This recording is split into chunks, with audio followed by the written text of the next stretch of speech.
অবশেষে ভক্তদের চমকই দিলেন তাহসান খান।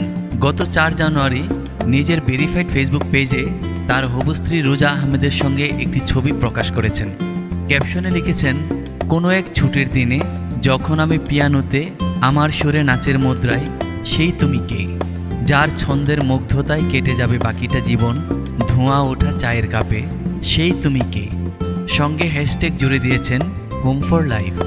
জানা গেছে তাহসানের হবু স্ত্রী রোজা আহমেদ 10 বছরের বেশি সময় ধরে বাংলাদেশ ও যুক্তরাষ্ট্রে ব্রাইডাল মেকআপ আর্টিস্ট হিসেবে কাজ করছেন। রোজা নিউ ইয়র্কে পড়াশোনা করেছেন। পড়াশোনা শেষ করে তিনি কসমোটোলজি লাইসেন্স অর্জন করে পরবর্তী সময়ে নিউ ইয়র্কের কুইন্স রোজার্স ব্রাইডাল মেকওভার প্রতিষ্ঠা করেন। এদিকে 18 বছর আগে 2006 সালের 7 আগস্ট বিবাহ বন্ধনে আবদ্ধ হন তাহসান খান ও অভিনেত্রী মিথিলা। এরপর 2013 সালের 30 জুলাই তারা কন্যা সন্তানের মা বাবা হন। পরে 2017 সালের 4 অক্টোবর বিচ্ছেদের ঘোষণা দেন তাহসান মিথিলা দম্পতি।